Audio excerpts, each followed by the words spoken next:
السلام علیکم ورحمۃ اللہ وبرکاتہ۔ بسم اللہ الرحمن الرحیم۔ بھائی بہنوں، اپنے ہاتھ چھڑا کے محمد مصطفیٰ کے ہاتھ میں دے تو میرے رب نے ہمیں راستہ بتا دیا کہ میرے نبی کا طریقہ تمہیں عزتوں تک پہنچا دے گا، عزتوں کی انتہا تک پہنچا دے گا۔ حضرت سفینہ رضی اللہ تعالیٰ عنہ ایک صحابی ہیں، جنگ میں قید ہو گئے روم کی، تو ایک رات موقع پا کے نکلے اور بھاگے، آگے دریا تھا، دریا پار کیا، اب آگے پتہ نہیں جانا کدھر ہے۔ سامنے شیر آ گیا، شیر نے تھوڑی اپنی آواز نکالی، دھاڑا، تو وہ کہتے ہیں ایھا الاسد۔ اب تو کہو گے کہ مولوی صاحب پتہ نہیں کی گلاں کیتی جاندا ہے، یہ ہوا ہے، اے موبائل نہیں توڑا گلاں کردا، کبھی کسی نے سوچا تھا 30 سال پہلے؟ تو وہ تار جڑا ہوا تھا اللہ سے، ایھا الاسد انا مولا رسول اللہ صلی اللہ علیہ وسلم، اے شیر میں اللہ کے نبی کا غلام ہوں، مجھے راستہ دکھا۔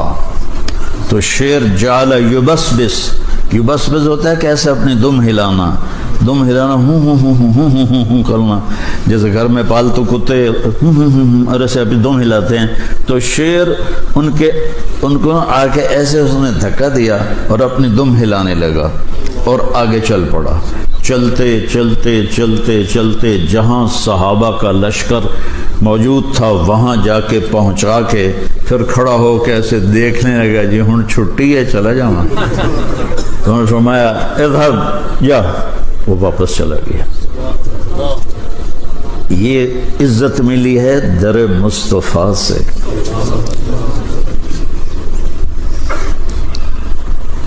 سمندر کے کنارے پہنچے، آگے دشمن ہے جزیرے میں،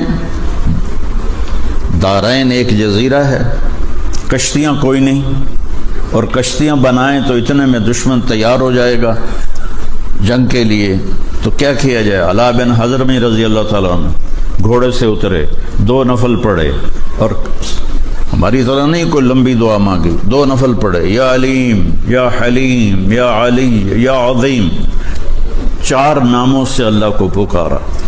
اجزنا، ہمیں راستہ دے، ہم نے دشمن تک جانا ہے، تیرے لیے جا رہے ہیں۔ تو ایک دم سمندر کا پانی غائب ہو گیا اور کہا سم اللہ وقتہمو، پڑھو بسم اللہ اور کود جاؤ۔ ابو ہریرہ فرماتے ہیں فسمینا، ہم نے کہا بسم اللہ وقتحمنا، اور ہم نے اپنے اونٹ سمندر میں ڈال دیے، فما بل الماء اسفل خفاف ابلنا، اور سمندر نے ہمارے اونٹوں کے پیر بھی تر نہ کیے۔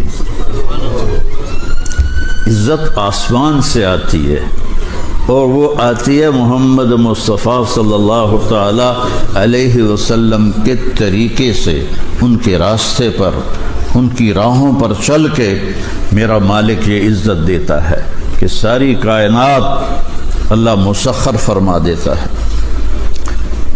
تو کلمے کے اندر ہی سارا دستور اور ساری کائنات کے خزانوں تک جانے کا راستہ اللہ تعالیٰ نے چھپا دیا ہے۔ دجلہ کے کنارے پہنچے، دجلہ ایک دریا ہے عراق میں، اس میں سیلاب تھا، عرب پانی سے ڈرتے تھے چونکہ پانی ہے ہی نہیں، تو اب جانے کے لیے کشتیاں کوئی نہیں، پل توڑ دیا انہوں نے، ایران والوں نے۔ تو حضرت سعد بن ابی وقاص امیر ہیں، کہنے لگے بھائی میں نے دریا پار کرنا ہے، اب کیا طریقہ ہے جی؟ کہ سارے لشکر میں اعلان کرو اگر کوئی کبیرہ گناہ کرنے والا ہے تو توبہ کر لے۔ سبحان، بھئی مشقیں بناؤ، کشتی بناؤ، نہیں انہوں نے سوچ وکھری، بھئی اگر کوئی بڑا گناہ کرنے والا ہے، کچھ تو چھوٹے گناہ ہیں، تو کچھ بڑے گناہ ہیں، بڑے گناہ توبہ سے معاف ہوتے ہیں، چھوٹے ویسے ہی معاف ہو جاتے ہیں۔ تو 36,000 کے لشکر میں ایک بھی کبیرہ گناہ والا نہیں تھا. تو فرمایا بس اب بسم اللہ کرو، پہلے 600 آدمی تیار ہو جاؤ. تو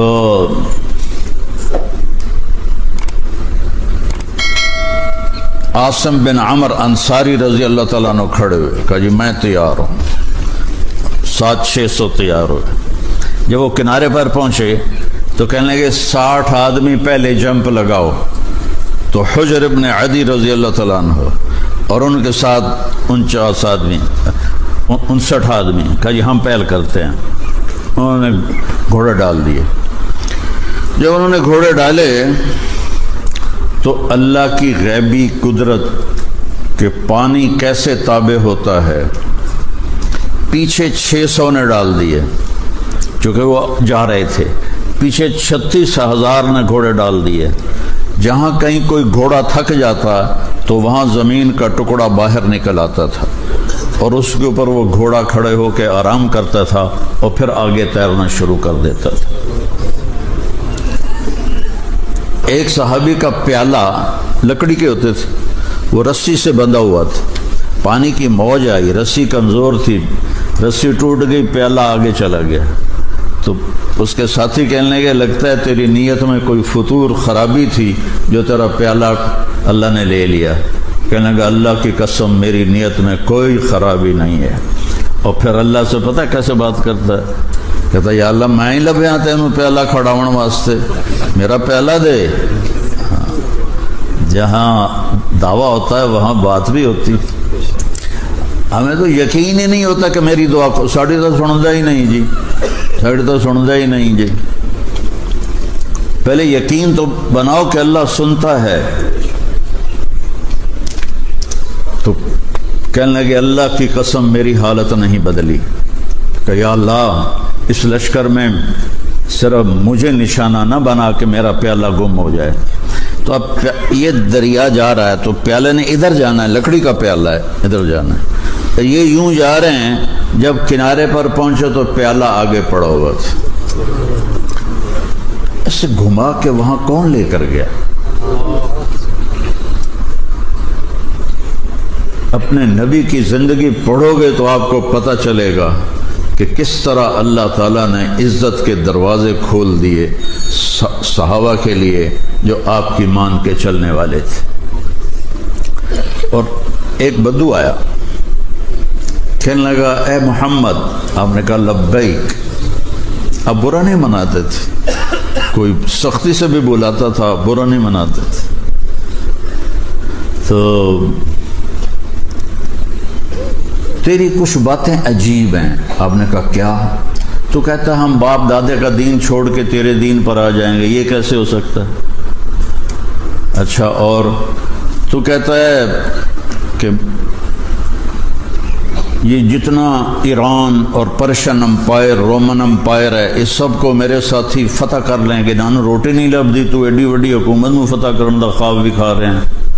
اچھا اور تو کہتا مر جائیں گے، مٹی ہو جائیں گے، پھر زندہ کیے جائیں گے. آج تک کبھی کوئی آیا ہے؟ آپ نے فرمایا تو انشاءاللہ زندہ رہے گا اور تو دیکھے گا سارا عرب میرا کلمہ پڑھے گا اور تو دیکھے گا ایران اور روم فتح ہوں گے. باقی رہ گئی تیسری بات، قیامت کے دن اٹھنے کی. تو تیرا ہاتھ پکڑوں گا اور اس دن تجھے یاد دلاؤں گا کہ ہو گیا کہ نہیں ہو گیا موت کے بعد اٹھنا. وہ بھی کوئی چنگا ڈاڈا جاٹا ہی ہو سکا، نہیں میں نہیں مانتا، واپس چلا گیا.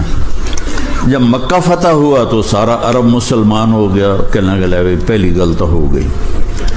پھر حضرت عمر کا زمانہ آیا تو پرشین امپائر بھی ٹوٹ گئی اور رومن امپائر بھی ٹوٹ گئی. کہنے لگا دوئی گل بھی ہو گئی، ہن تری بھی ہو ہی جانی ہے. تو وہ ڈرتا ہوا نا کلمہ پڑھ کے نا تو مدینے آ گیا. جب وہ مسجد میں آتا حضرت عمر موجود ہوتے تو اس کے لیے کھڑے ہو جاتے تھے. تو سارے ساتھی پریشان ہوتے تھے کہ یہ ماڑا جا بندہ ہے، ان واسطے حضرت عمر کھلو جان دیں، یہ کیوں کھڑے ہوتے ہیں اس کے لیے؟ تو حضرت عمر نے ان کی آنکھوں میں سوال دیکھ لیا کہنے کہ تم سوچتے ہوگے کہ میں اس دیہاتی کے لیے کیوں کھڑا ہوتا ہوں؟ کہ جس محفل میں اللہ کے نبی نے اس سے بات فرمائی تھی میں اس محفل میں موجود تھا، جس میں آپ نے کہا تھا کہ جب قیامت کا دن آئے گا تو تیرا ہاتھ پکڑ کے تجھے یاد دلاؤں گا، اور قیامت کا دن جس کا ہاتھ میرے نبی نے پکڑ لیا جنت میں پہنچانے سے پہلے کبھی نہیں چھوڑے گا، تو یہ پکا جنتی ہے۔